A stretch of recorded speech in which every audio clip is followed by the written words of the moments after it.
pues es un gusto de nueva cuenta estar aquí en esta segunda sesión del webinar de Agua y Futuro. Es un esfuerzo que hemos querido realizar en conjunto con mi querido amigo el doctor Eric Aguilar para poder democratizar este conocimiento y democratizar esta información acerca de la importancia que tiene el agua, no solamente al día de hoy, sino que va a tener el agua en el futuro. Y de cómo tenemos que empezar a prever no solamente lo que va a suceder, sino también generar un tipo de planeación acerca de qué es lo que qué es lo que vamos a tener que hacer en un futuro cuando el agua comience a ser un poquito más escasa, cuando empecemos a ver que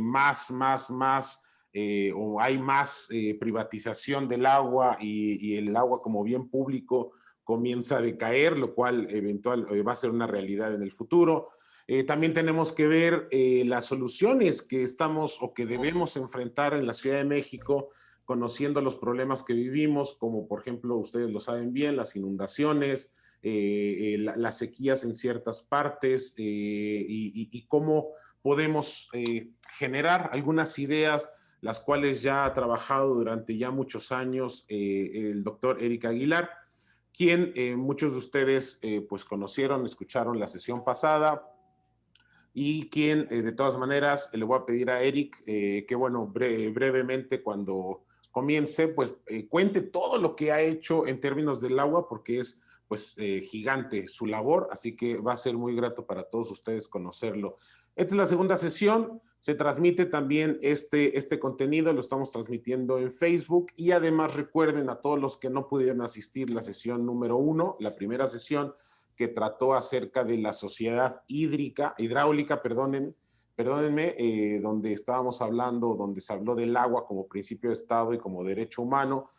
Todo este material, tanto la presentación y el video de la sesión 1 ya están en nuestra página web, además ya están en el canal de Terraética de YouTube. En el chat ahora mismo voy a poner el enlace directamente a esa sesión y bueno, la siguiente semana continuaremos con el tema de la huella hídrica para terminar en 2 semanas hablando de lo que llamamos el futuro de los comunes, ya tomando unos componentes de ética, evidentemente de epistemología, acerca del concepto de la tragedia, acerca del concepto de la prudencia. Y una buena noticia, recientemente en México estamos incorporando el principio de responsabilidad, que es un concepto ético que ya se incorporó en la Unión Europea y al día de hoy está siendo un tema de debate en el legislativo. Así que con esto damos una bienvenida al curso, a la sesión 2. Y doctor Eric Aguilar, te cedo la palabra. Es un gusto estar de nuevo cuenta aquí y escucharte.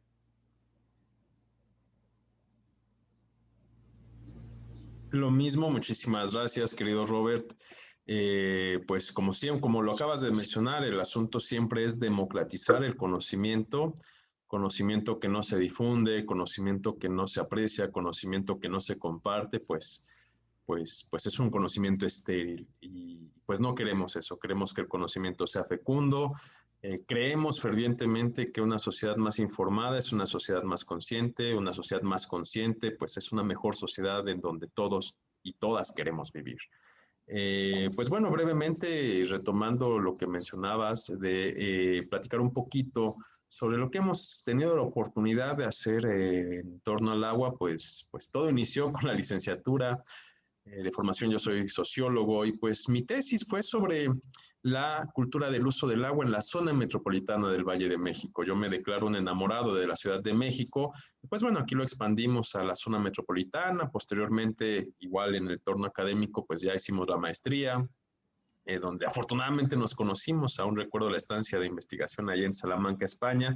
Y bueno, la tesis en ese entonces tuvo que ver con el análisis de la cooperación intergubernamental en la gestión del recurso hídrico del lago Tlahuac, un enfoque desde las políticas públicas. Entonces, pues ahí nos fuimos específicamente al lago Tlahuaquico, que está al sureste de la ciudad, y lo vimos, lo analizamos desde una perspectiva de política pública. Posteriormente, ya en el doctorado, nos fuimos a el Canal Nacional, que es el único cuerpo de agua no entubado en la zona central de la Ciudad de México. Y pues ahí realmente la tesis tuvo que ver con el proceso de participación ciudadana vía la cooperación en entornos hídricos y de la Ciudad de México, en el caso del Canal Nacional. Y bueno, actualmente tenemos la oportunidad de, en el postdoctorado, estar en el proyecto que es la generación de datos sobre agua en CONAGUA, la Comisión Nacional del Agua, y es un diagnóstico de la información institucional existente para el sistema de información unificado sobre el agua y cuencas en México. Eso en la parte académica. Ya en la parte profesional, pues bueno, hemos tenido oportunidad de colaborar en el Colegio de México como asistente de investigación, en el CEDUA, en el Centro de Estudios Urbanos y Ambientales del Colegio de México, en temas de derecho humano al agua y saneamiento, y pues también en el plano de consultoría con gobierno, pues hemos estado en el Instituto Mexicano de Tecnología del Agua. Hemos realizado ahí un manual de derecho humano al agua para nivel medio superior. También hemos realizado ahí foros y diagnósticos socioambientales respecto a cuerpos de agua. El más grande que nos tocó realizar, afortunadamente, fue el del río Apatlaco, que es el que recorre de norte a sur todo el estado de Morelos, pasa por 10 municipios. Entonces, pues lo fuimos a conocer a detalle, fuimos a entrevistar, a conocer a las personas que viven a la vera y entender pues cómo lo perciben ellos. Por eso fue un diagnóstico socioambiental. Y bueno, también hemos dirigido foros en la parte ya quizá extracurricular o de vinculación.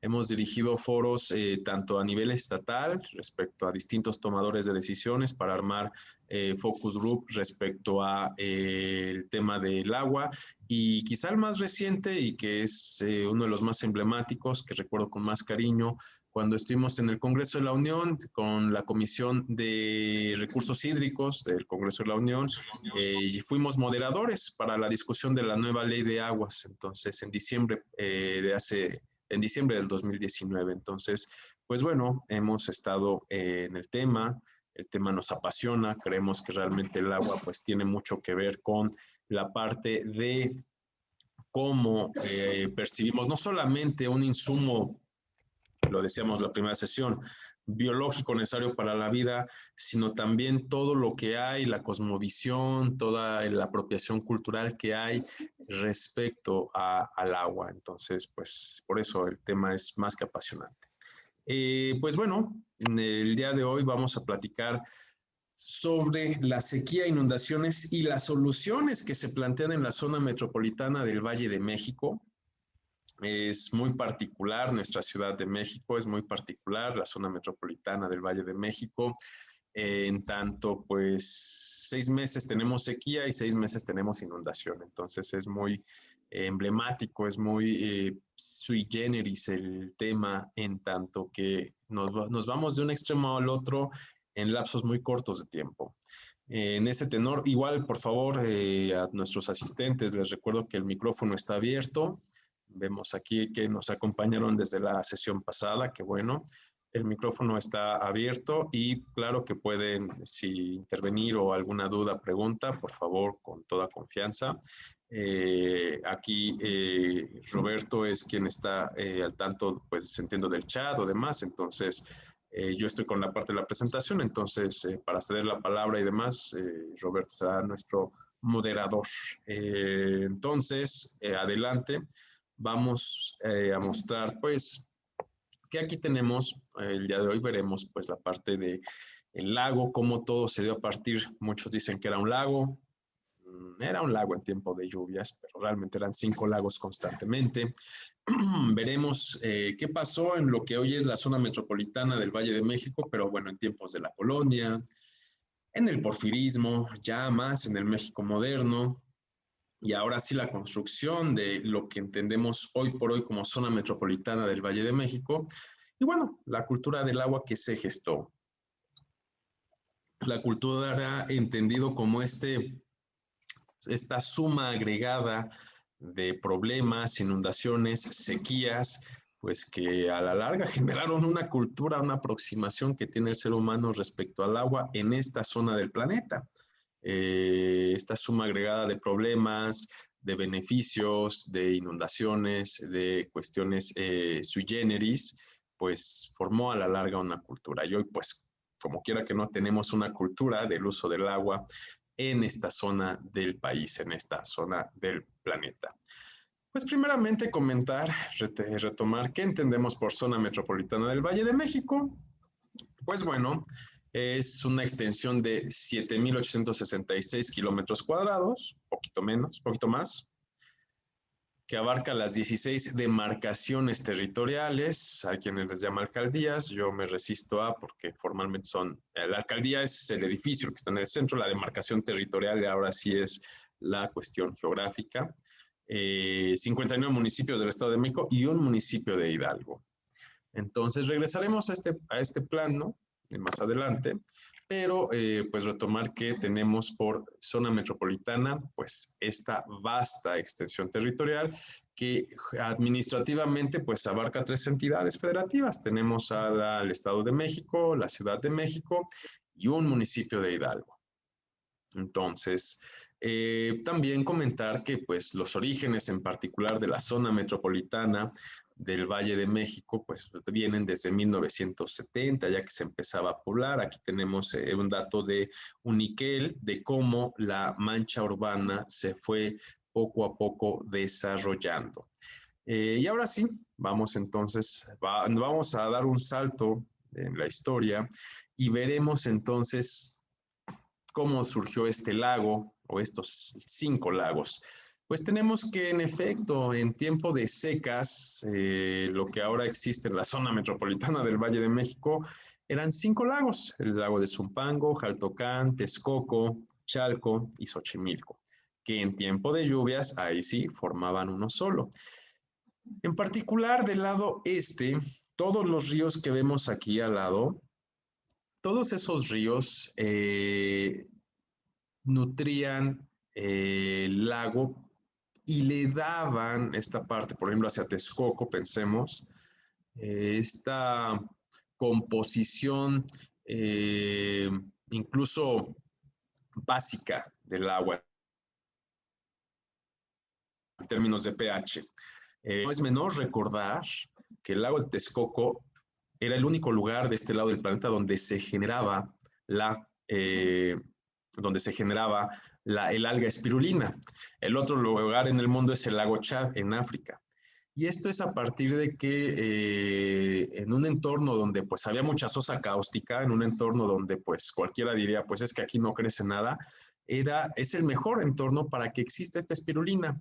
Esta alga espirulina tiene la característica de que pues es súper nutritiva, los que son vegetarianos la consumen frecuentemente, tiene muchas propiedades, los aminoácidos esenciales, en términos nutricionales es de lo mejor, hay quien le llama el alimento del futuro, en tanto que en lugares como Japón, Europa, lo usan incluso para hacer galletas, la muelen, hacen harina y lo usan para hacer galletas, es súper nutritivo, y solamente se daba en 2 lugares, el lago de Texcoco y el lago Chad en África. Y alimento del futuro porque pues en 24 horas doblaba su producción y se daba aquí en Texcoco. Los prehispánicos, los mexicas en particular, lo usaban solamente los guerreros por el contenido nutricional que daba, pues los guerreros obviamente lo necesitaban y lo usaban recurrentemente. Actualmente con la desecación del lago de Texcoco y demás, pues bueno, perdimos un enclave importante. Había quien dice, pues construyan ahí lo que sea. Al fin y al cabo ahí nunca, no hay nada, es un desierto. No, no era así. Era el lugar ideal para que esta alga tan única en su especie existiera.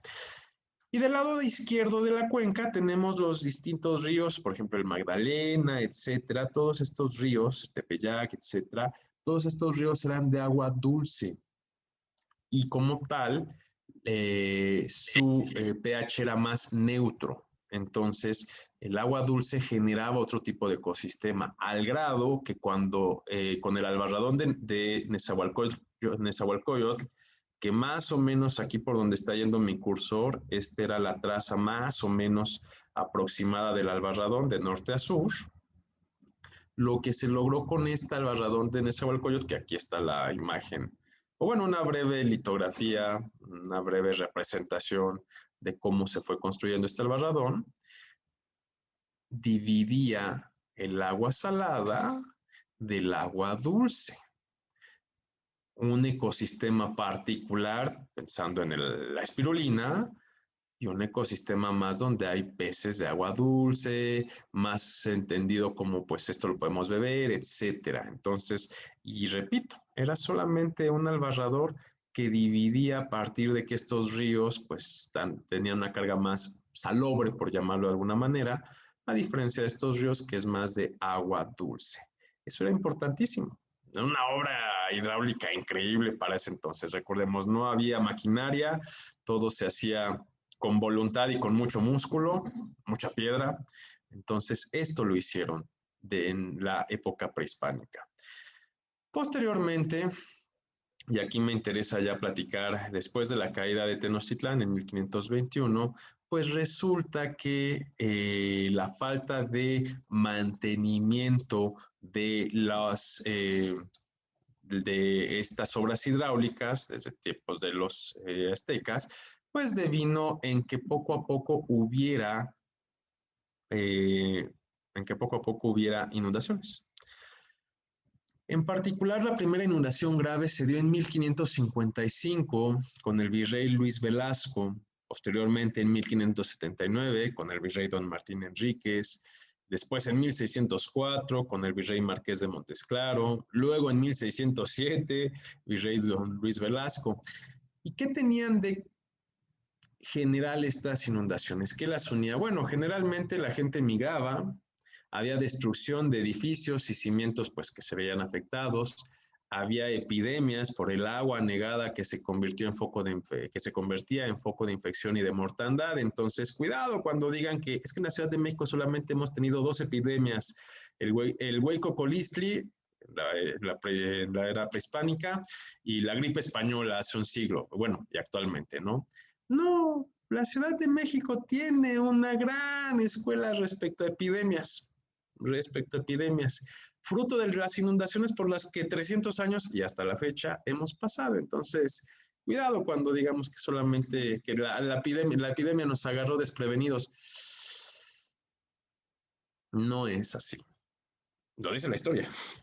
Y también teníamos que generalmente las consecuencias de estas inundaciones, gran mortandad de indios, en tanto eran la población más vulnerable.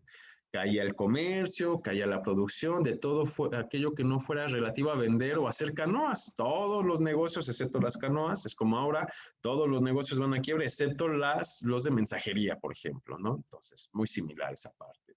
También, repito, pues el desplazamiento de la ciudad se daba en canoas y hay una litografía muy hermosa que de la era virreinal en donde está la catedral, que ya me he cansado de buscarla, no pierdo la esperanza de volver a dar con ella, la quería mostrar, pero no di con ella, en donde está la catedral, un balcón de catedral en el centro histórico, y están las diferentes chalupas, las diferentes canoas y pues la embarcación de la virreina recibiendo misa y después están pues las otras embarcaciones más modestas, pues dependiendo obviamente de la clase social a la que se pertenecía, ¿no?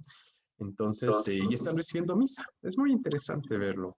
También, pues bueno, aquí en la imagen tenemos esta cabeza de león que está en la calle de Motolinía y Madero a 2 metros de altura, que es para conmemorar una de las inundaciones más graves que tuvo la Ciudad de México.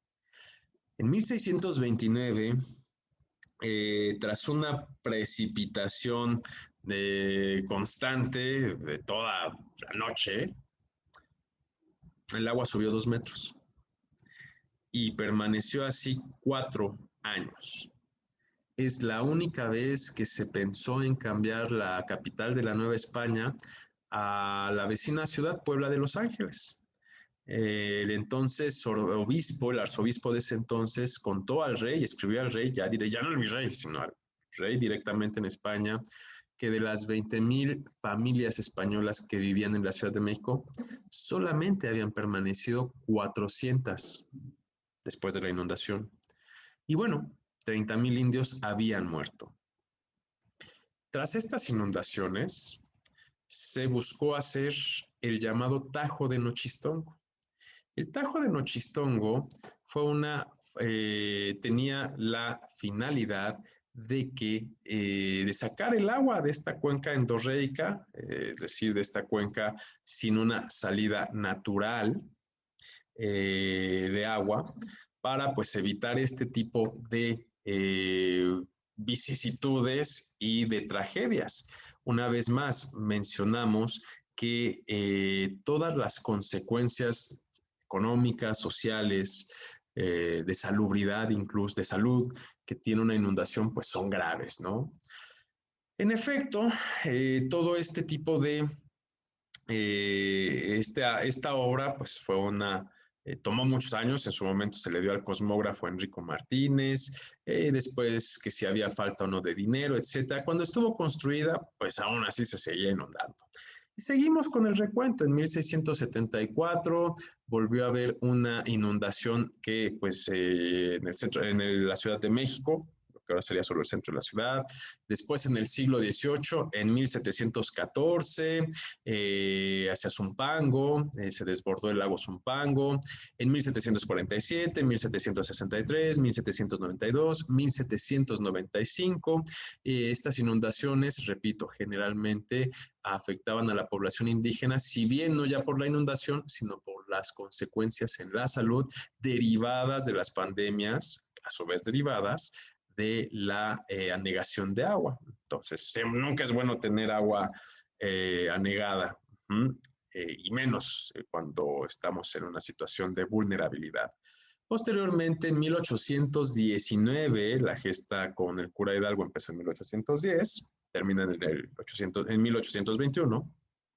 Bueno, en 1819, bajo el gobierno del virrey de Apodaca, en plena guerra de independencia, pues hubo una inundación que cubrió desde Tlanepantla hasta Texcoco. Entonces, pues bueno, vemos aquí que la anegación pues fue enorme. Y curiosamente, repito, independientemente de la traza, esta imagen que está aquí, a mí me gusta mucho porque vemos aquí a un cosmógrafo, no es Enrico Martínez, yo muchas veces pensé que era él, pero no, ya después tiene su plaquita.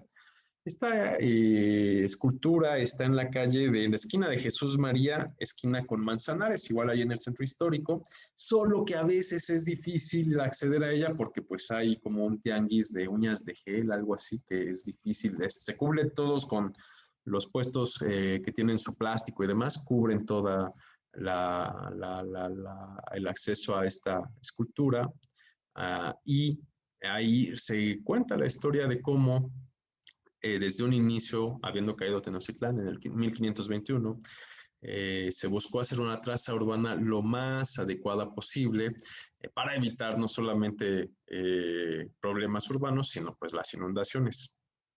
La voluntad la había, pero pues algo pasó que no se llegó con éxito. Vemos que independientemente de las obras hidráulicas, aún en la actualidad seguimos teniendo inundaciones. Pero bueno, sigamos con esta parte histórica. Tenemos que ya en la época, ya no del México independiente, que también fue todo un tema, que eso como tal daría para otra sesión. Aquí nos vamos un poco ya más a la parte emblemática, vámonos al porfirismo. En el porfirismo, pues bueno, tenemos aquí las imágenes que tienen que ver con las obras del desagüe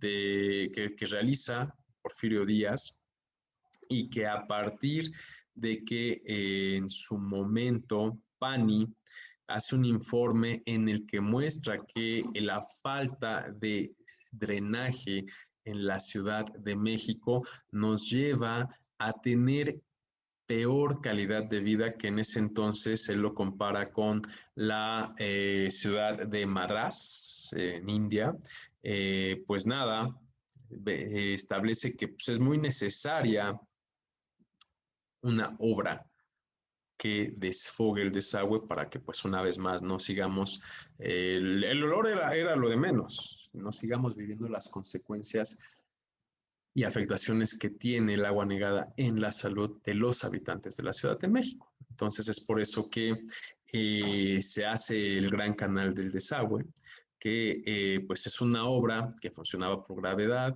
que buscaba, repito, a partir de basarse en el discurso higienista, etcétera.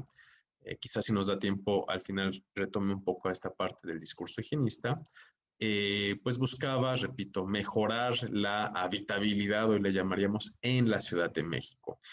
Curiosamente, y esto es muy particular, para hacer el Gran Canal del Desagüe, se creó una junta expresa para hacerlo, entre quienes pues ya estaban Limantur, Leandro Fernández, Andrés Aldama, Pablo Macedo, e inclusive en su momento un hombre de apellido Rincón Gallardo, que es decir, se buscó a los hombres más capaces, que no solamente eran los científicos, el grupo dominante, sino también a las personas muy emblemáticas para hacer lo que en su momento era considerada como una de las más grandes obras de ese entonces.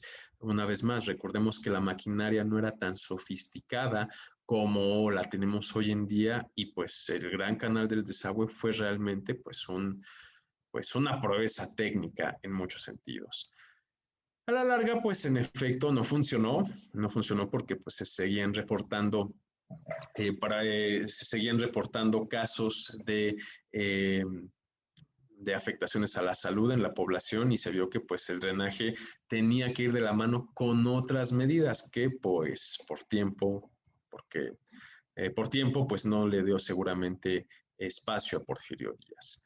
Posteriormente, y algo que también me interesa resaltar de el porfirismo, pues tiene que ver con el cómo después ya en la época revolucionaria, pues tenemos aquí toda una serie, una especie de línea del tiempo que ya en la segunda mitad del siglo pasado, pues vemos cómo poco a poco, amén de que siguió avanzando la obra hidráulica, aquí lo vamos viendo, ampliación del Gran Canal, también vemos en el 25, pues después de una grave inundación, se dan hundimientos. Ojo, la parte de relacionar explotación del acuífero con hundimientos todavía no estaba aprobada, eso será en la segunda mitad del siglo pasado.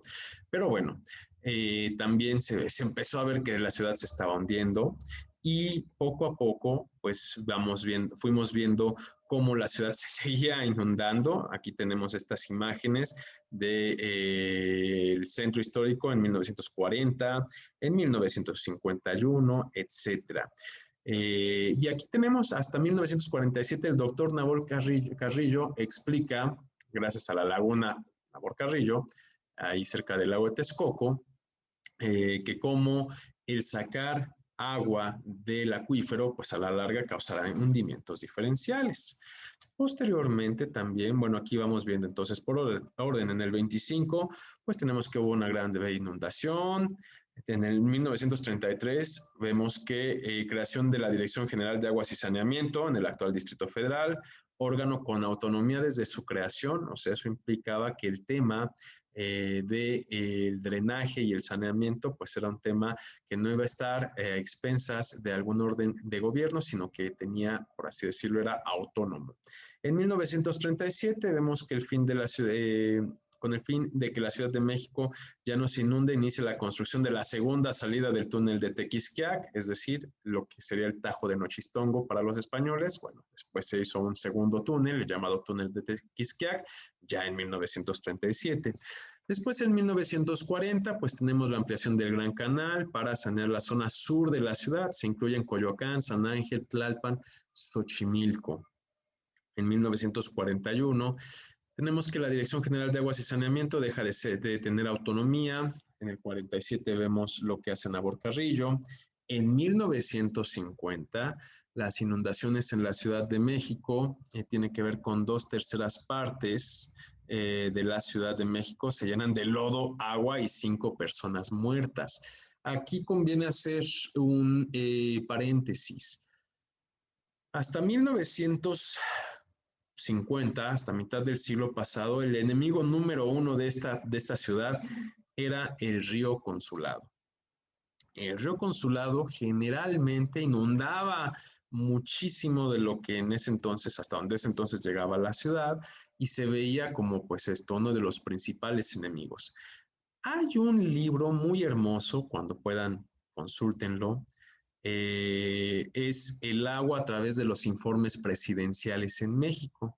En su momento lo publicó la extinta Secretaría de Recursos Hidráulicos, la SRH, y es muy interesante ver cómo desde comunicados de Porfirio Díaz hasta, creo que llega hasta Gustavo Díaz Ordaz, este texto de los informes presidenciales, de lo que más tarde se conocerían como informes presidenciales, porque pues en época de Porfirio Díaz no había como tal un informe, pero sí había comunicaciones, extraen apartados que tienen que ver con el agua específicamente, y hay apartados así que es solamente para la Ciudad de México. Entonces a mí cuando lo leí hasta me causó ternura como Venustiano Carranza marca como logro. Y se dragaron 5 kilómetros del canal nacional y se le dotó de profundidad. Y luego llega Álvaro Obregón y dice, podemos decir, ¿y qué? Se rectificaron los bordos y el cauce del canal del río Consulado para evitar inundaciones.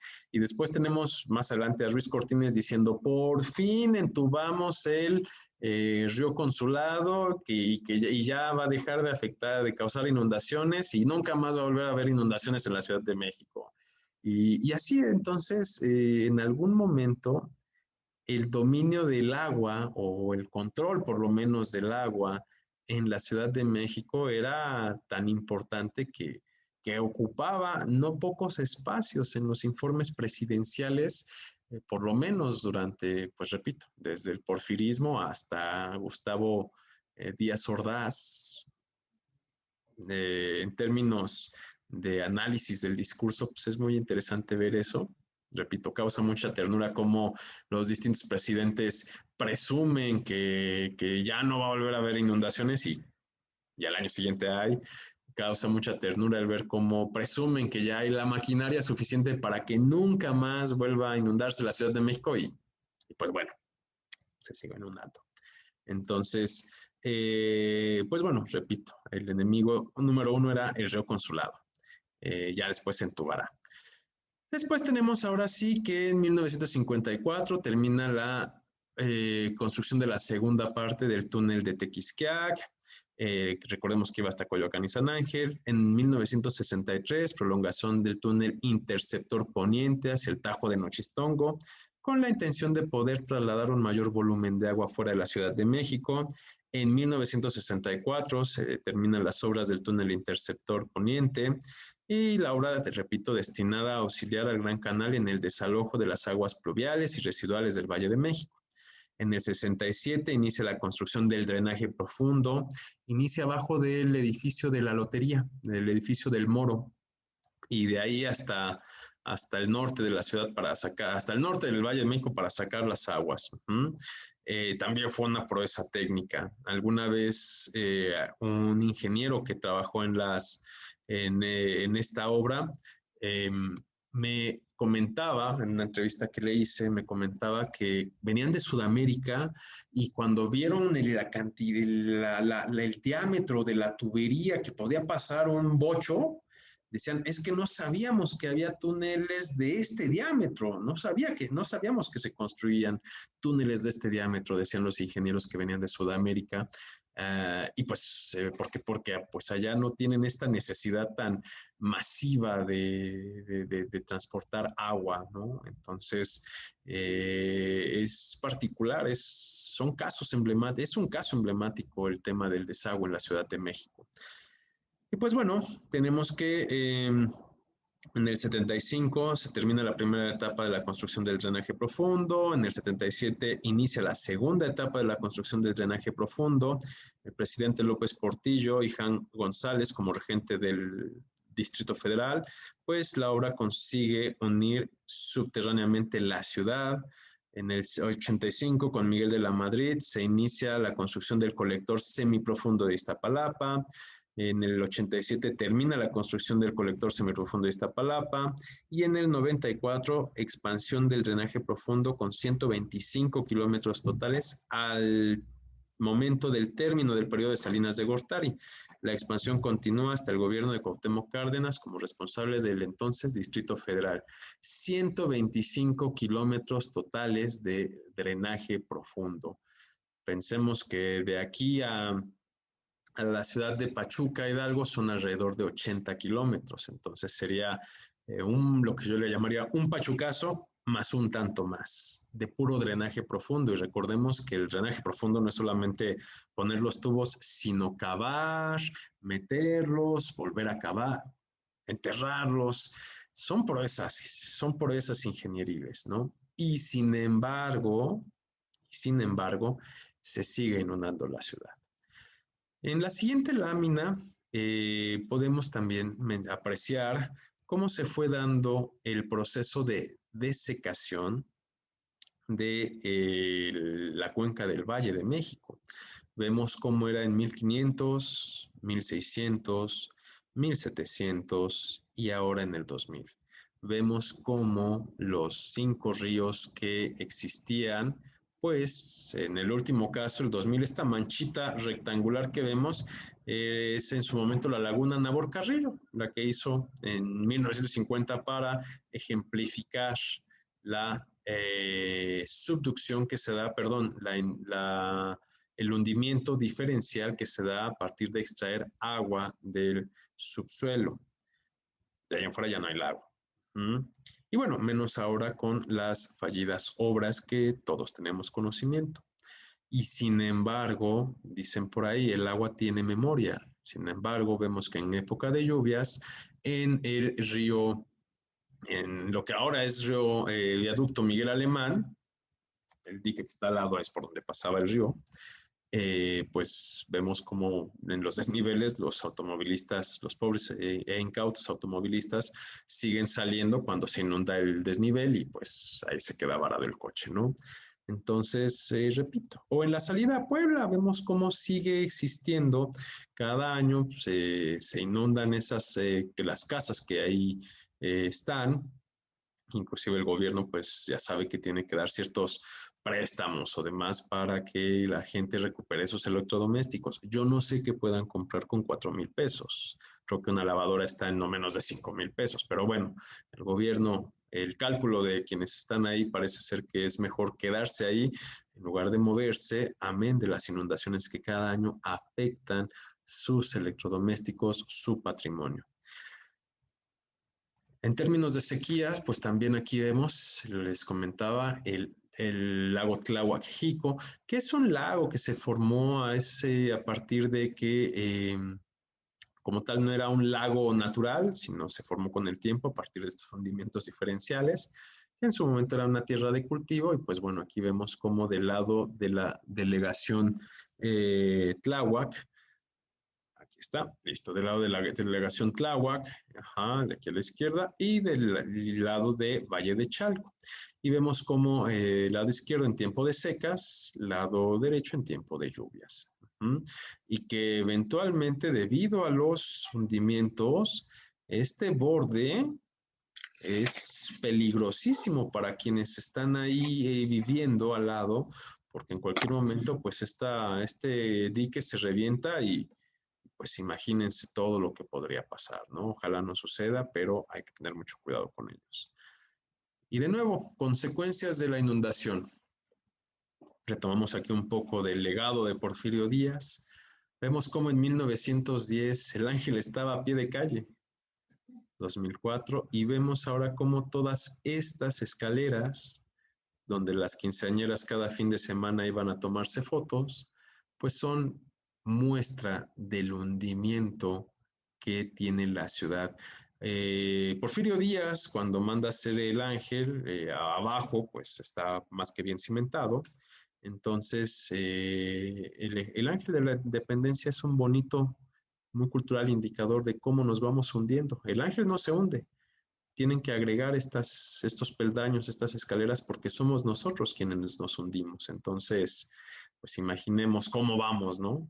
Tan solo el ángel de la independencia es el indicador. Estaba a pie de calle.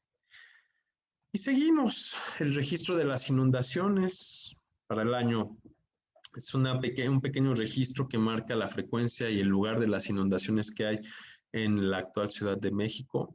Vemos cómo en efecto en lugares en donde estaban los lagos, si pudiésemos hacer un empalme, vemos cómo habrá más frecuencia, vemos cómo a partir del cauce de lo que era el río Consulado o el río de la Piedad, pues vemos cómo poco a poco se están gestando o se siguen formando estos, le llamamos a veces encharcamientos, inundaciones en toda forma, y pues una vez más el agua pues en algún punto tiene memoria.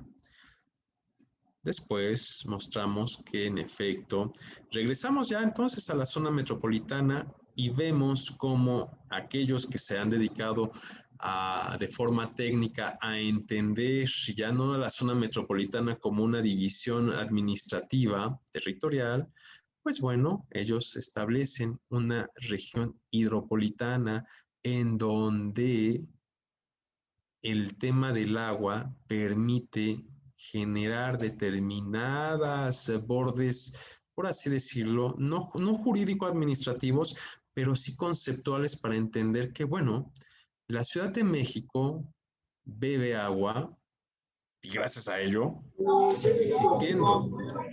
En este tenor, el agua que bebe la Ciudad de México, pues la traemos desde Michoacán. Y entonces podemos hablar y pasa por, de acuerdo a la traza del sistema Cutzamala, pasa por el Estado de México, llega a la Ciudad de México por la zona poniente y de aquí en algún momento llega hasta la zona oriente y luego sale, la desfogamos por la parte norte de la ciudad. En términos, repito, de agua, en términos hidráulicos, podemos decir entonces que la regionalización de zona metropolitana con sus 16 demarcaciones, 59 municipios y un municipio de Hidalgo, nos queda corta porque en esta zona metropolitana de 7.866 no está el agua que usamos para sobrevivir. Si consideramos el agua que necesitamos para vivir y realizar nuestras actividades y que la capital siga siendo la capital, entonces tendremos que ampliar el zoom y tendremos entonces que preocuparnos y ocuparnos por lo que pasa en la cuenca del Cutzamala, que viene desde Michoacán, atraviesa el Estado de México, termina en la cuenca ahora sí del Valle de México y se desfoga a la cuenca del río Tula y de ahí pues hacia el Golfo de México, ¿no? Esta región hidropolitana ahora sí integralmente incluye en nuestro aprovisionamiento de agua, pero como lo vimos la sesión pasada, no basta con solamente traer agua, también hay que sacarla.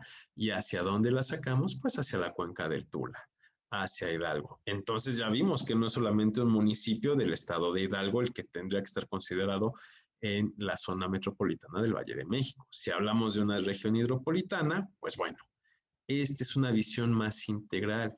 Esta es una visión que en términos de administración, gestión, uso del agua, nos explica más que solamente hacer una división artificial jurídico-administrativa en términos de población. Pensemos que si queremos que la Ciudad de México siga siendo la Ciudad de México, pues necesita agua. cómo se mueve, de dónde viene, por dónde pasa y dónde termina esa agua. Entonces hablaremos de una región hidropolitana. ¿Hasta aquí alguna duda, pregunta, comentario?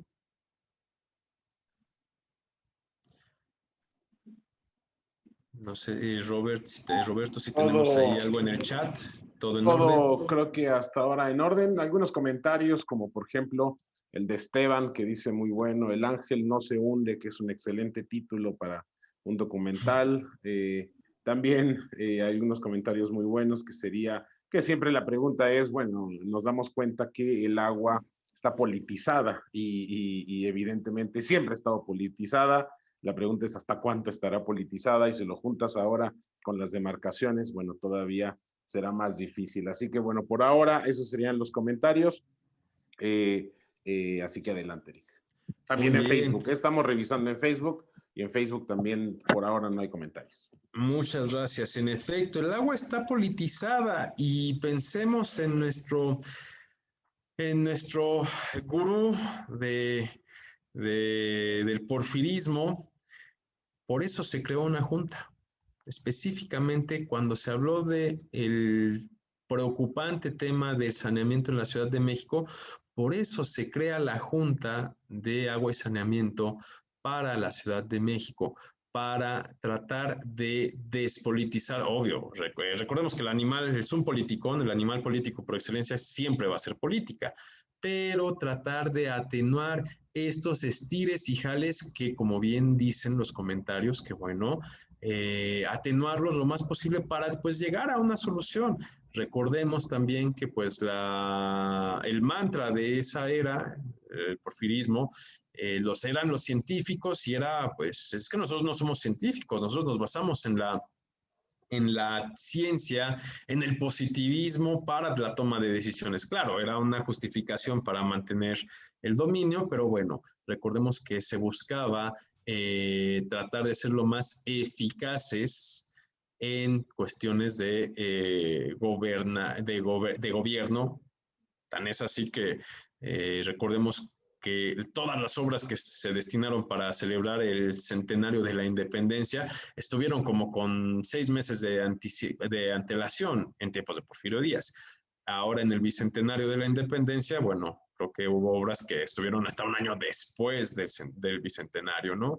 Entonces, recordemos que ahí el señor Díaz siempre buscaba ser lo más eficaz y que, como dicen las abuelitas vulgarmente, pues su chicharrón tronaba, ¿no? Y en efecto, por eso se creó una junta, por eso se creó esta idea de inmediatamente meter a los hombres más capaces del entonces gabinete para solucionar un problema tan acuciante como las inundaciones en la Ciudad de México, que ya vimos que pues decir Ciudad de México y decir inundación pues termina siendo sinonimia, ¿no? Entonces, tenemos eso. Ahora, otra parte de qué generó la desecación de los cuerpos de agua en la Ciudad de México. Y no solamente de los superficiales, sino también si uno quita el agua que está superficial, pues de donde la captación, la infiltración o demás, pues claro que se atenúa. Y si a esto le agregamos que metimos varios popotes al subsuelo para bebernos el agua, de algo había que sobrevivir, pues entonces generamos un efecto que se llaman los hundimientos.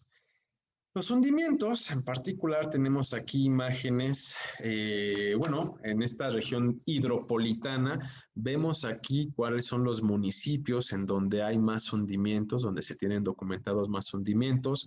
Vemos la delegación Cuauhtémoc, vemos Valle de Chalco, vemos en su momento, creo que también es Tlalnepantla, etcétera. Y varias notas periodísticas. Las notas que tenemos, pues están Chalco, está San Lorenzo, esta imagen que está aquí al centro es San Lorenzo, y Valle de Chalco, pues bueno, las clásicas inundaciones, ¿no? La salida hacia Puebla también.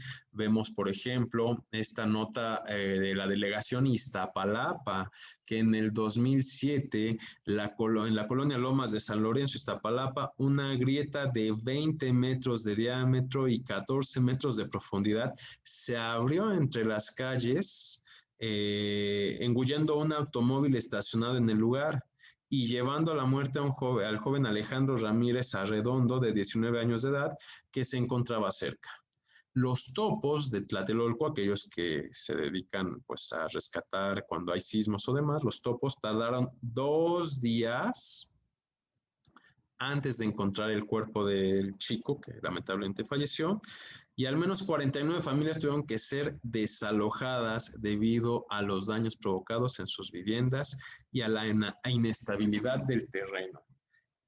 Preocupante, preocupante. Pero bueno, hay quien dice, bueno, pues es que esto solamente se da en la periferia. Bueno, tal vez. Vámonos entonces un poco más al centro, ¿por qué no? Tenemos estas imágenes, el hundimiento de un colector en la calle de 5 de Mayo en el centro histórico. Aquí vemos la imagen de Catedral, aquí en la esquina de 5 de Mayo. Bueno, pues hasta ahí han llegado los hundimientos. Esto en el 2000, si mal no recuerdo.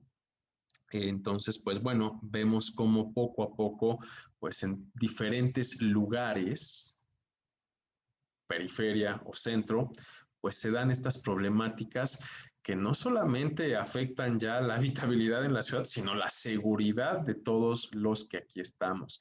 Y si algo nos demostró, en efecto, Gerardo, en la capilla también hay un... Esto es un problema genérico. Aquí lo tenemos, elijan ustedes su demarcación territorial, ubíquense ustedes dónde están y veremos o dónde estamos y veremos el problema de los hundimientos. El pasado sismo del 2017 nos enseñó que a partir de la desecación de lo que era pues, el subsuelo de nuestra ciudad, el terreno volvió a ser pantanoso, es decir, ni era agua ni estaba totalmente seco, se volvió una especie de lodo. Y el lodo, las ondas sísmicas, nos enseñaron los sismólogos, pues el lodo amplifica la onda, amplifica los efectos de la vibración del sismo, ¿no? Entonces, también por eso podemos entender por qué en ciudades, en lugares, en espacios que tradicionalmente no eran tan afectados por un sismo, Coapa, por ejemplo, pues terminó siendo pues una masacre. Recordemos el colegio Repsamen, la triste experiencia del Repsamen, ¿no? El caudal del Gran Canal cuando era niño, recuerdo arrojar piedras. Sí, sí, en efecto, el Gran Canal, bueno, el Gran Canal, ¿no?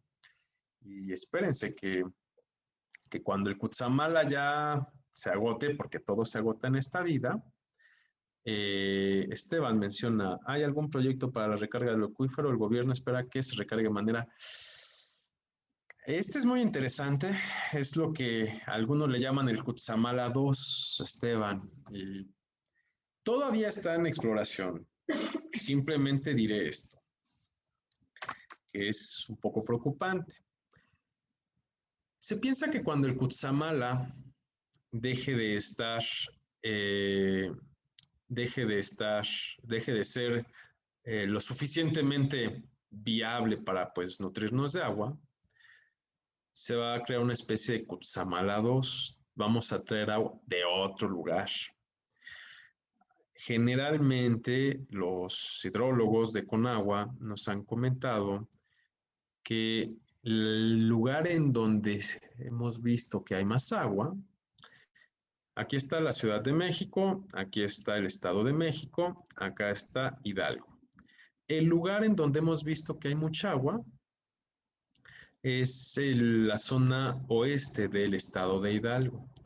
Piensen ustedes, de hecho hay incluso el corredor de balnearios, así como del lado este está el corredor turístico de la montaña, el del lado oeste, hacia Tula y demás, están los balnearios de Ajacuba, están este tipo de lugares que tienen mucha agua. Ojo. Y pues bueno, se pensaría, o sea, hay que todavía se está evaluando, hasta donde yo sé todavía no se ha tomado una decisión, pero se pensaría que pues esta agua que hay acá se tome y se traiga a la Ciudad de México cuando el Cutzamala pues ya deje de ser útil. Alcanzamos a ver de la Ciudad de México hacia dónde desfogamos el agua que las aguas servidas, pues en efecto es hacia el río Tula, es hacia la cuenca del Tula. Llevamos desde Porfirio Díaz y un poco de antes, desde la colonia, desde el Tajo de Nochistongo, sacando agua hacia esta parte del país. Obviamente, y mucha agua. Obviamente en algún punto, pues sí va a haber mucha agua acá. Y que se infiltra y que se purifica y que, sí, en efecto, seguramente hace 300, 100 años, bueno, 100 años. El problema es, y por eso pues hay mucha pues agua de este lado de Hidalgo. Repito, tan es así que pues, están el corredor de balneario turísticos, ¿no? El problema, personalmente, y esto sí ya es una opinión muy personal, basada pues en los estudios y en lo que hemos documentado, el problema está que si bien pues el agua con las aguas servidas de hace 100, 200 años, pipí, popó, seguramente hay algunos metales o algunos químicos de las pocas papeleras, textileras que había, Peña Pobre, no lo sé, pues se filtra y listo, y aparte pues está la roca, las arenas, o sea, realmente son filtros básicos, y aparte pues el tiempo y demás, entonces perfecto, podemos nadarnos en esta agua, podemos nadar en esta agua. El problema viene de 100 años a la fecha en donde, imagínense esto, o se han hecho estudios en donde el compuesto de la pasta de dientes, la pasta, la que todos usamos, la usamos, la escupimos y todo el ciclo del agua, como 2, 3 veces, sacan una muestra del agua y lo seguimos encontrando.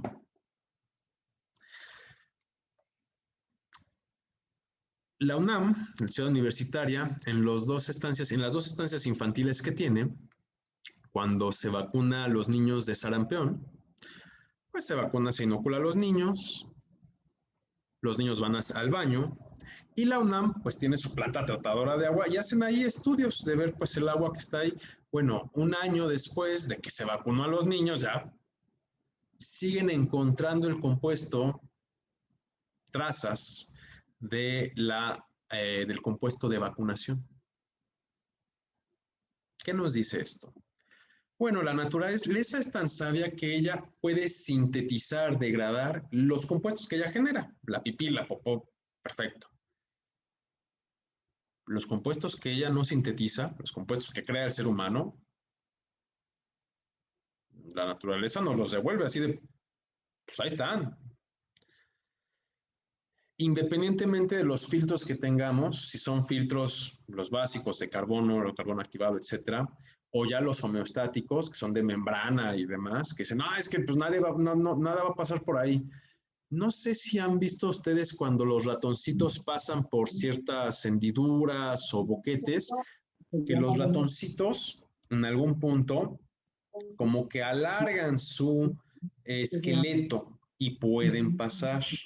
El agua que se pretende traer a la Ciudad de México para que veamos, pues es del lugar en donde más de 200 años hemos mandado nuestra agua servida. No pasaría nada si los desechos, si el agua servida que mandamos, pues es meramente orgánica. El problema es que el agua que hemos mandado en los últimos 70 años, pues no solamente es orgánica, sino también tiene compuestos ya químicos. Piensen ustedes en el área de hospitales de la zona sur de la Ciudad de México, el área de hospitales, la que está en Tlalpan. Piensen ustedes en las fábricas que hay en Azcapotzalco. A mí en la secundaria me enseñaron, a todos nosotros nos enseñaron que cómo se crean los enlaces de moléculas, temperatura y presión. Generalmente cuando tenemos los compuestos del área de hospitales, los compuestos de las casas, los compuestos de las papeleras, los compuestos de las distintas fábricas, se van al drenaje profundo. El drenaje profundo es muy caliente. ¿Por qué? Porque está en medio del subsuelo y creíamos que pues, el mejor aislante térmico pues, es la corteza terrestre.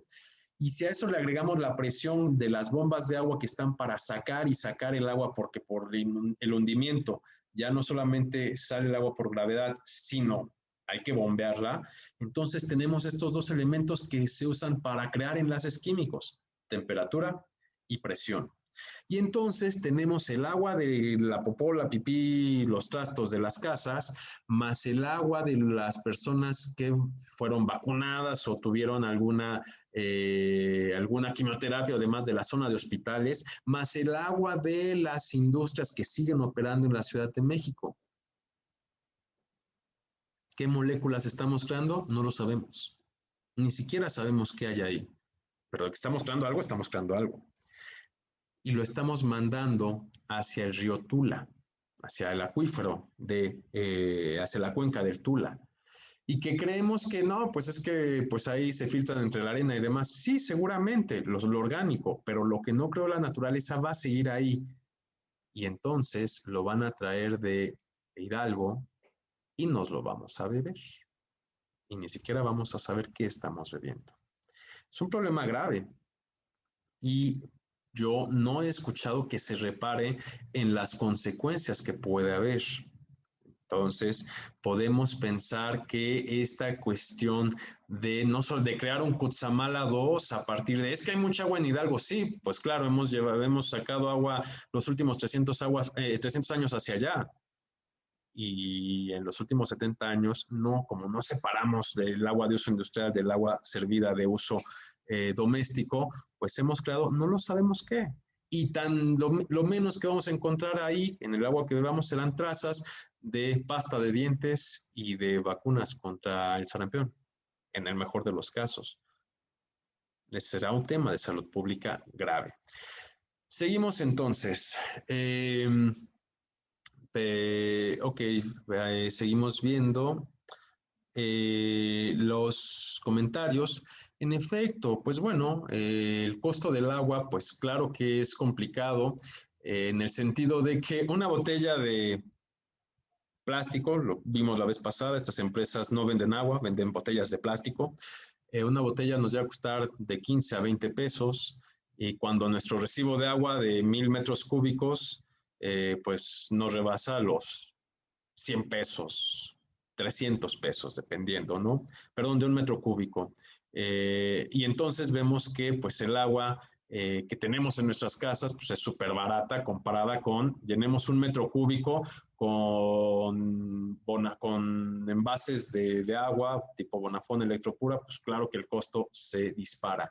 Entonces, pues tendríamos que pensar ahí cómo, cuál es esta diferencia, por qué estas empresas lo venden más caro. Sí, repito, hay estudios que mencionan que el agua de la red tiene la misma calidad que el agua embotellada que nos venden, que incluso pues llega a encontrar trazas de materia fecal.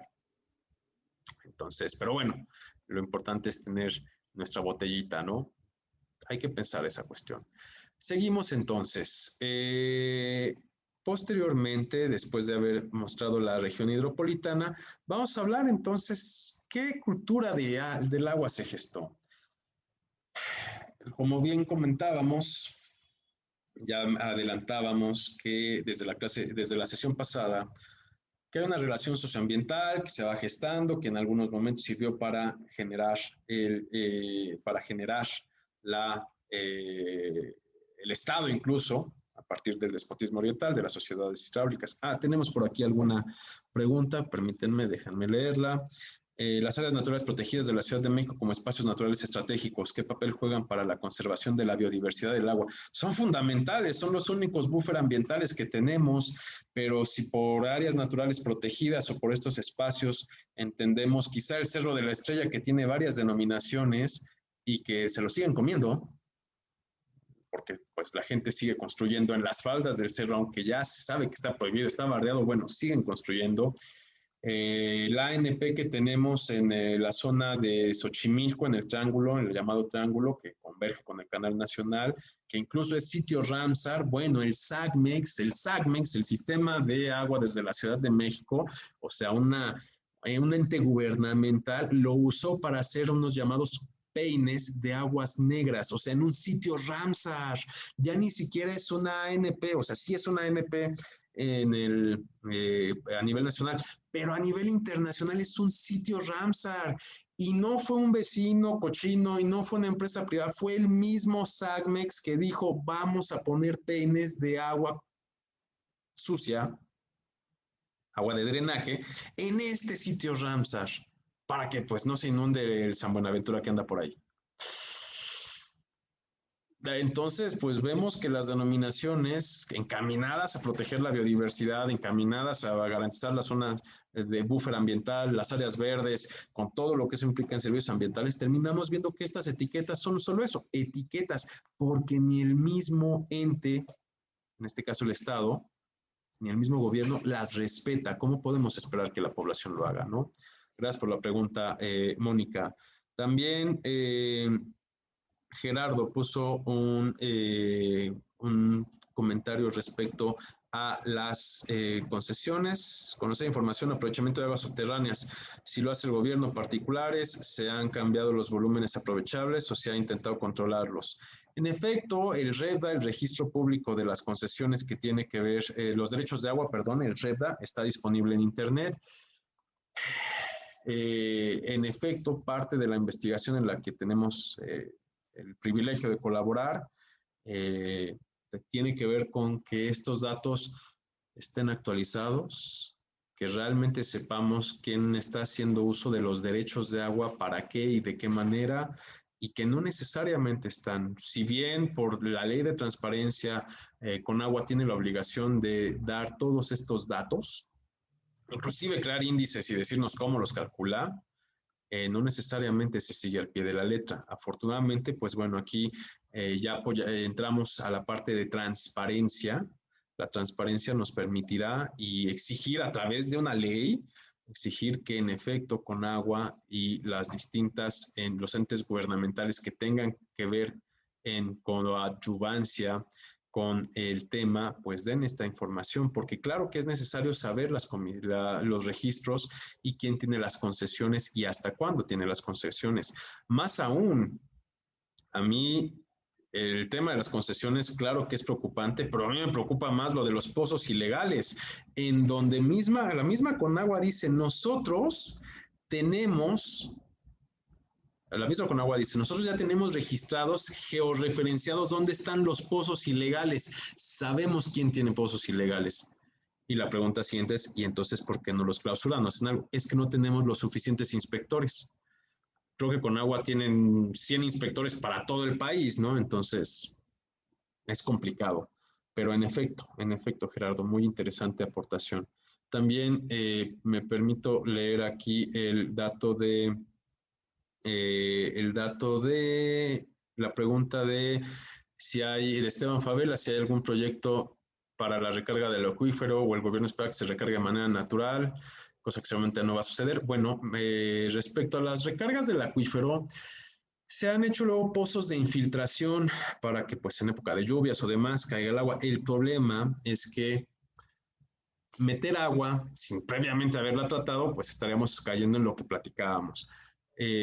Pensemos que en una lluvia, la clásica capa nata de smog que cubre la Ciudad de México, cada que llueve, pues los primeros 5 minutos, pues de preferencia que no les caiga agua, porque pues cae con toda esta suciedad que está en la atmósfera.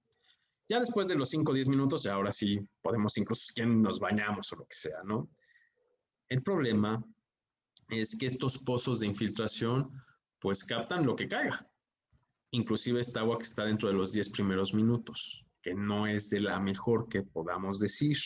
Entonces, el problema de los pozos de infiltración es que estamos metiendo agua que si no está tratada, pues el agüita que estaba abajo, que inclusive llegaba ahí algunas cientos o miles de años, pues la estamos contaminando y pues luego nos la vamos a beber. El problema de los pozos de infiltración es eso, que hay que tratar primero el agua para después, ahora sí, infiltrarla. Porque si nada más vemos, ay, es la que cayó y vamos a meterla, no es lo mejor, no es lo mejor.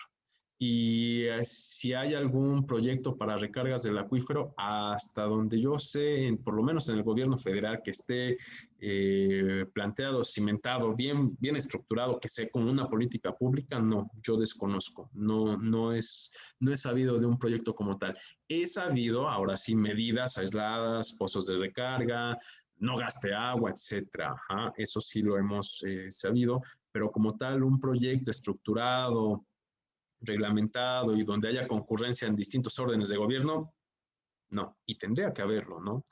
Pero repito, solamente pues pozos en todo caso de infiltración. También vamos a ver, ¿quién más tenemos? Ok. Edgar, en cuanto al saneamiento del agua como derecho, claro que sí, Edgar. Alcalá, lo platicamos en la sesión pasada, tenemos el link disponible aquí en la página Terra Ética. Es muy importante que es derecho al agua y al saneamiento, van de la mano. Lo platicamos ya más a detalle en la sesión pasada. Cuando tenga un tiempecito, échele un ojito. Es descarga total y completamente gratuita, además, para que pues tengamos ese referente. Y claro que pues es muy importante, es el tema, es el tema. Gerardo Gallardo, ¿se ha intentado disminuir esos volúmenes? Es que son 10 o más años las concesiones. Muchas gracias por la respuesta.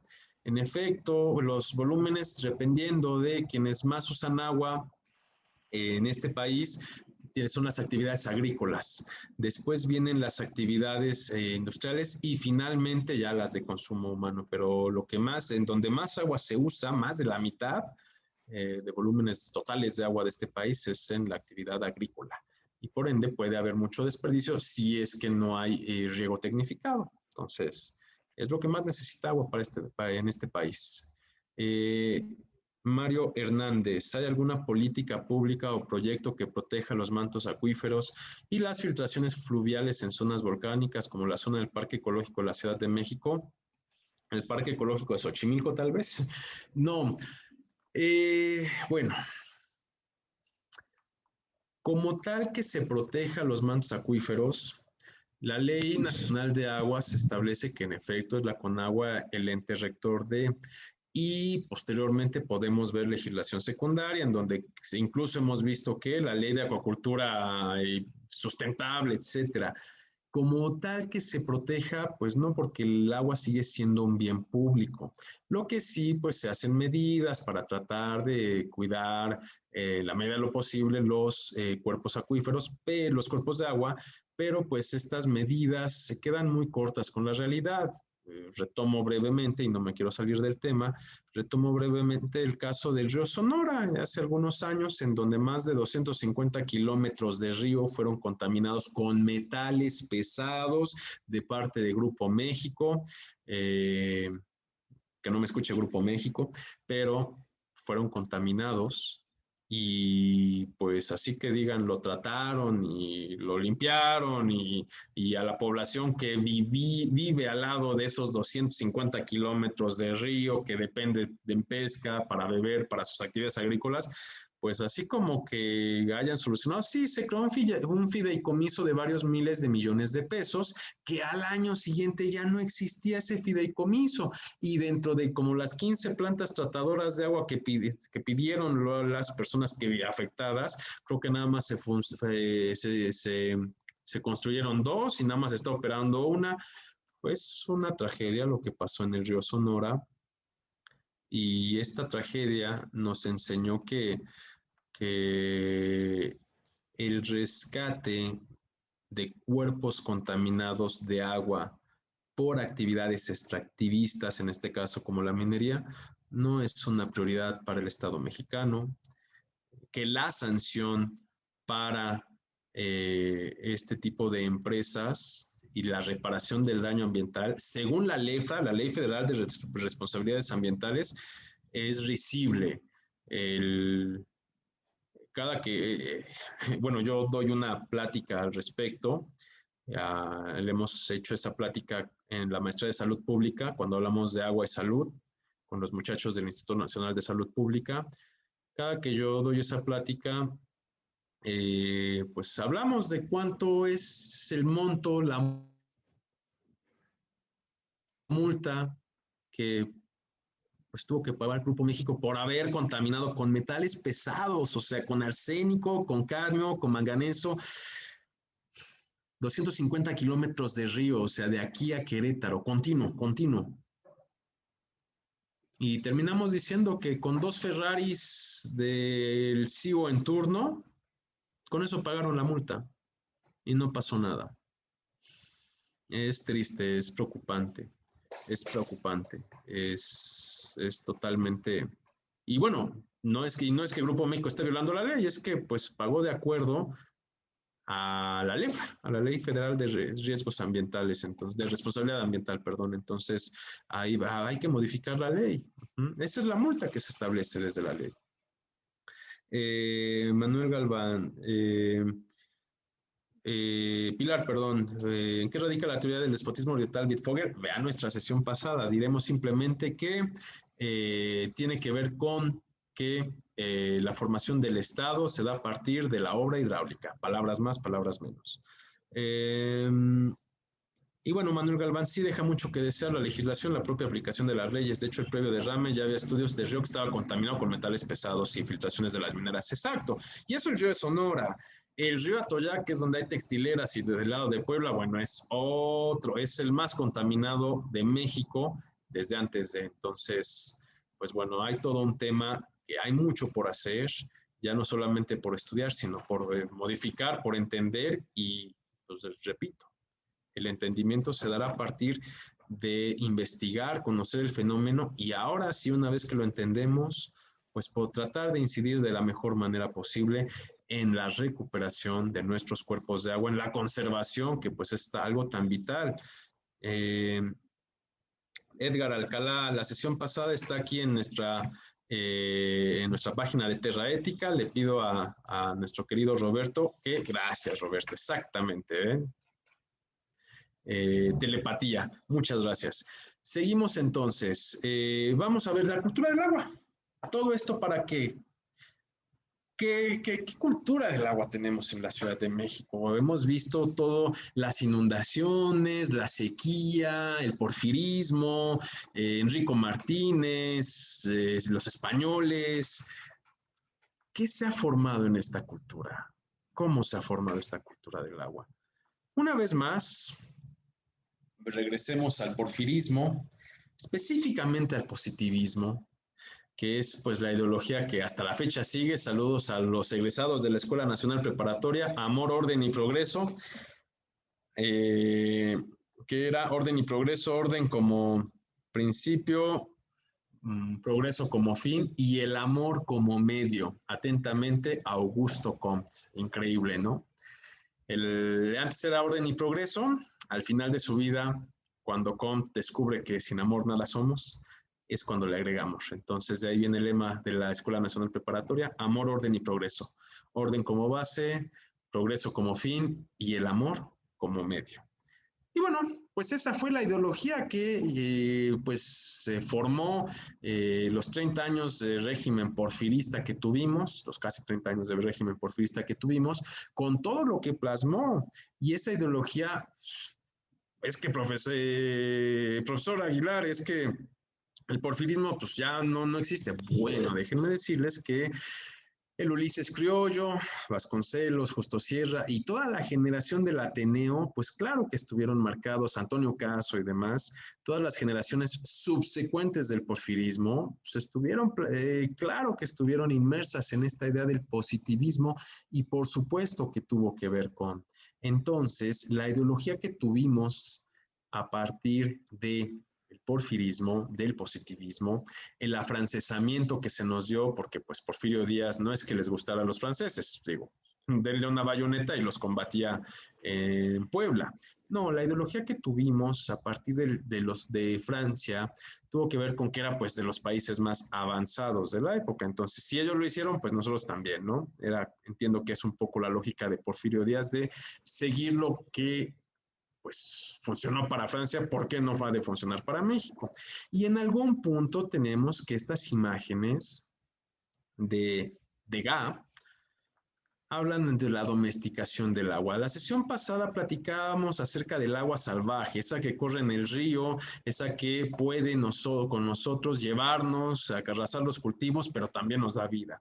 Cuando se crea la sala de baño, tenemos entonces la domesticación del agua en donde un espacio de 4 paredes, con un grifo controlado, pues ya no tengo miedo de que me meto a bañar me, eh, y me lleve el río. Al contrario, se vuelve íntimo. Repito, hay quien habla de la domesticación del agua y fue un fenómeno tan importante. Nosotros ahora vemos el baño como un cuarto más de nuestra casa. Bueno, vayamos a provincia y hay lugares en donde la casetita de baño está lejísimos de la zona donde habitamos como familia.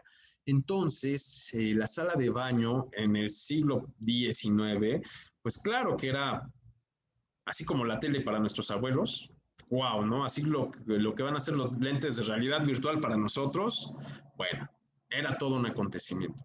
Y a partir de ahí se habla de un espacio íntimo, higiénico, nos bañamos ahora sí diario, nos bañamos sin miedo a que el agua nos lleve por el río, nos bañamos a que el agua, sin que el agua nos dañe, inclusive Degas lo muestra en estas hermosas imágenes del impresionismo francés, nos muestra que es hasta sensual. ¿Por qué? Porque el agua pues acaricia nuestra piel, no es solamente de, ah, ya, de manguerazo, no, pues, sí, incluso hasta se vuelve un ritual, ¿no? Y esto, después de 100 años, pues nos ha llevado a tener, pensemos en su momento, digo, ahora veríamos aquí dispendio de agua, pero bueno, de la vieja guardia, incluyéndonos, ¿quién no le tocó en Semana Santa salir y que su vecino en turno lo mojara? Todavía en su momento, hace un par de administraciones, pues veíamos las playas de la Ciudad de México con todo lo que eso implicaba, los espacios lacustres como Xochimilco. Es decir, hay toda una cultura, un uso, una apropiación particular del agua y que en su momento permea, por supuesto, a los habitantes de la Ciudad de México. Es que esto es general, profesor. Pues sí, pero pues déjeme decirle que en Monterrey no tienen chinampas, no tienen chalupas y no hay trajineras, ni en Guadalajara ni demás. Entonces, aclaro que hay una especificidad propia de la cultura del agua que tenemos a partir de todo nuestro devenir histórico. Pero también no debemos olvidar que el agua también se volvió una especie de factor de diferenciación, inclusive discriminación social. Vemos aquí cómo en su momento del lado izquierdo tenemos el ejército Mazahua de mujeres indígenas que buscaban que cuando el Cutzamala pasa por aquí, por la, por la zona de, aquí está, cuando pasa por el Estado de México, pues que también les toque a ellos, porque ellos nada más veían pasar el agua, incluso les quitaron su agua para traerla a la Ciudad de México. Entonces, cuando está en esta zona, pues también que a ellos les toque agua porque pues es un derecho humano. Pero también vemos cómo cuando se están haciendo estas grandes construcciones habitacionales en lugares tan de alta plusvalía como Reforma, vemos que los espacios de agua, junto con el gimnasio, la piscina, el entorno con agua, se vuelven amenidades, así le llaman los inmobiliarios, amenidades que hacen que nuestro acceso al agua se vuelva o parezca ya no solamente una necesidad, sino un lujo, un factor de diferenciación social. Pensemos que la dotación de agua de delegaciones como Miguel Hidalgo es de más de 600 litros por habitante al día, mientras que en delegaciones como Iztapalapa, de sus demarcaciones territoriales como Iztapalapa, es de menos de 100 litros al día por persona, en el mejor de los casos. Habrá veces, como escuchábamos hace ratito, que pues hay que mandar traer a la pipa. ¿Y cuánto cuesta la pipa? Porque ni siquiera llega a nosotros. El agua en nuestra ciudad, en la zona metropolitana del Valle de México, si bien tenemos esta parte cultural, también vemos que se vuelve un elemento de diferenciación y discriminación social. ¿Por qué del lado donde está Reforma, por qué en la delegación Miguel Hidalgo, que tiene un nivel socioeconómico más alto, el agua es más abundante y es más asequible y de mejor calidad, a diferencia de en la zona oriente, como Iztapalapa, Tláhuac, en donde el nivel socioeconómico es más bajo. Vemos claramente que se vuelve un aspecto de diferenciación, de discriminación social. Leo brevemente, tenemos un comentario de Luis Enrique. Un problema muy grande que sufrimos en nuestra ciudad se deriva del consumo de agua de servicio doméstico, por más del servicio industrial y del sector agrícola. Debemos de transmitir una educación ambiental en nuestra sociedad, utilizando redes sociales, medios de comunicación, lo de hoy, porque es un tema grave, con la intención de disminuir el consumo y cambiar el uso del agua de manera más consciente y fomentar un uso responsable. No obstante, el Estado debe implementar un decreto para limitar el incremento del desarrollo industrial, al menos eso considero. En efecto, coincido plenamente con usted, Luis Mora, que pues decía Malcolm X, la buena voluntad no se puede legislar, esa viene a partir de la educación. Y pues diríamos acá que el desperdicio de agua, por lo menos, pues no va a ser bien visto que por desperdiciar agua me manden a la cárcel. Sin embargo, debería haber una sanción administrativa, pero pues el día que deje de ejecutarse la sanción, pues ese día volvemos a desperdiciar agua. No, entonces, como bien dice usted, la educación ambiental es fundamental. Y eso, pues no es una materia de derecho ambiental en la universidad. Eso tendría que venir desde párvulos, desde preescolar, y entender que a los hijos de la tierra tienen un destino total y completamente entrelazado con lo que le pase a la tierra. Lo que le pase a ella nos pasará a nosotros. Vanessa, una solución sería implementar sistemas de captación de agua pluvial. En efecto, claro que sí. Tenemos ahí a Isla Urbana y demás. El tema de la Isla Urbana y de la captación de agua es que, una vez más, cuidado con los primeros 5 o 10 minutos de caída de agua pluvial, porque pues esa agua pues no es la mejor, pero en efecto la captación de agua para pues limpiar los pisos de la casa, para el WC, claro que tendría que ser muy implementado. Debería haber una política pública al respecto. Esteban, favelas, sistemas de reciclaje, plantas de reutilización de agua son costosas pero necesarias. En efecto, claro que pues no hay recurso más caro que el que no se tiene. Y entonces, si bien va a ser costoso reciclar el agua, pero pues es más costoso no tenerla. Gerardo Gallardo menciona, creo que el tema de agua es algo similar a la generación de residuos, habría que revisar los grandes generadores, en su caso los grandes consumidores, y con ello intentar mejorar la regulación, incluso con algún estímulo para lograr de manera conjunta un plan que tenga un impacto favorable. Exactamente, y entonces empezamos a pensar de una forma integral, hablamos quizá ya de estímulos fiscales, de educación, etcétera. Entonces, por supuesto, es un tema transversal. Pablo Giovanni, claro, eso ya depende también de la educación de la gente. Es más creíble y real que la sociedad de Iztapalapa o delegaciones cercanas gasten más agua por ser una zona concentrada de gente, o que las familias sean más grandes que en comparación con la gente de Reforma. Miguel Hidalgo, un ejemplo claro es Semana Santa en efecto. Y sin embargo, podemos aprender de delegaciones que tienen que tienen estrés hídrico, es decir, que les falta agua, que ellos como pues los 20, 60 litros que reciben por la pipa, los estiran de la mejor manera posible. Y entonces podemos aprender ahí formas de usar el agua más eficientemente. Claro que hay mucho que aprender de Álvarez, González, Stephanie. Gutiérrez, perdón. La educación ambiental debe ser obligatoria, empezar a enseñar por medio de conversatorios, congresos. Hay mucho por explotar y explorar en el tema. Totalmente de acuerdo. La educación ambiental, Vanessa, totalmente de acuerdo, Stephanie. En efecto, es necesario que la educación ambiental no solamente se dé en las escuelas, sino que pues también tengamos en casa y más allá de salir de frases huecas, a mí me tocó gota a gota el agua se agota, pero ciérrale, y Maná, me acuerdo que era Maná, creo que él decía, pero ciérrale, algo así. Y bueno, se vuelven frases, pues, se vuelven, ahora le llamaríamos memes, pero va más allá de eso. Tenemos que pensar en estos sistemas de captación de agua pluvial, la forma en cómo usamos el agua en casa, reflexionar si mis 200 mililitros de orina vale la pena que jale y gaste 8 litros de agua que tiene la caja del WC. Tendríamos que pensar en ello. Mitzi, un filtrador de agua a la larga es una inversión que a la larga no solo beneficia al medio ambiente, también la economía de cada uno. Exacto, se pagan solo. Problemas cuando estamos en un lugar que tiene agua contaminada por metales pesados, porque ahí sí el filtro no lo hace.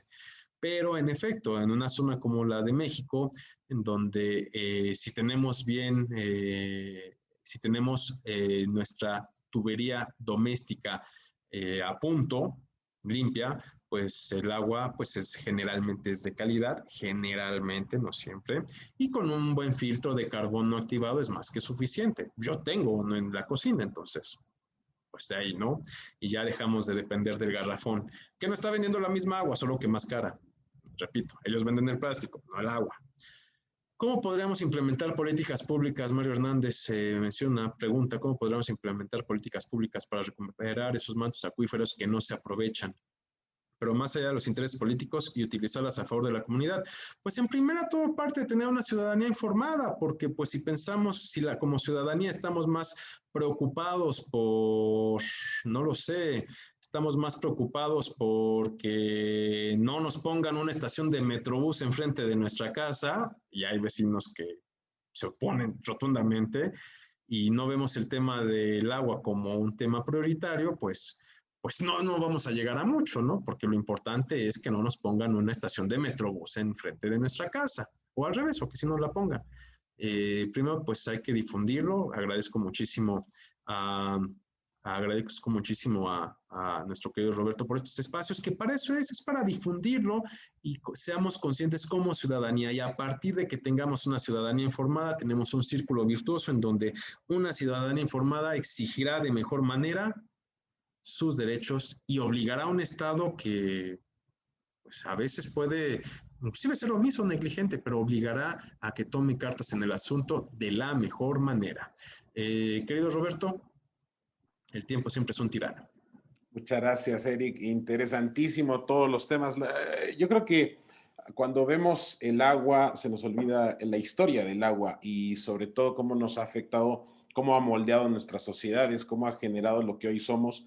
Y lo dijiste muy bien a lo largo de todo este recorrido de las inundaciones, de todas las enfermedades que ha sufrido esta ciudad que tanto queremos, la Ciudad de México, pero que también como dicen, la memoria es corta. Pensamos que tenemos la mejor tecnología, pero lo mismo lo pensaron hace 100 años, lo mismo lo pensaron hace 200 años, y lo que nos dice la naturaleza, lo que nos dice el agua, es que pues quizá sabe más que nosotros, quizá es más poderosa que nosotros, y eso, como dijiste muy bien, como positivistas, quizá no nos gusta, quizá no nos sabe muy bien esa forma de entender la vida. Así que con esto terminamos la sesión de hoy. La próxima semana estaremos hablando de la huella hídrica. Quien no conozca el tema de la huella hídrica es muy interesante porque empezamos a tangibilizar, no solamente imaginar cuerpos de agua o verlos, pero no dimensionarlos en su utilización, sino en este caso ya empezaríamos a darles datos muy concretos, por ejemplo, en el caso de la huella hídrica, a eso me refiero. Por ejemplo, no sé si ustedes sepan, pero una persona promedio más o menos anda consumiendo, si eres carnívoro, o comes carne y te gusta hacer tu barbacoa, tu carne asada, tus carnitas en el fin de semana, pues alrededor de 2,000 metros cúbicos de agua estarás utilizando al año. Si eres vegetariano, casi se reduce a la mitad, estamos hablando de 1,300 metros cúbicos de agua. Es decir, nuestro actuar diario, nuestras rutinas cambian totalmente uno a uno, van cambiando cómo se conforman también las sociedades, no solamente en la relación del consumo de agua. Platicaremos de esto más a detalle el próximo jueves. Nos vemos aquí. También los invitamos al taller, al webinar, curso largo que damos mañana acerca de finanzas híbridas a todas aquellas personas que trabajen en temas de conservación ambiental y en temas de impacto social. Estamos trabajando con finanzas híbridas. Es un nuevo modelo de financiamiento también o relativo o pertinente para el uso del agua. Así que, sin más, recuerden que este video estará en la página web, en el canal de YouTube, así como la presentación, para que puedan ver de nueva cuenta todos estos comentarios. Leí en el chat si había una pregunta última, pero no sé si Eric ya la pudiste responder. En efecto, Roberto, ya las respondimos las más que pudimos. Excelente. Pues muchas gracias a todos. Tengan muy buen día. Descansen, que ya viene el fin de semana y nos vemos la próxima semana. Hasta luego. Muchas gracias a todos. Hasta luego.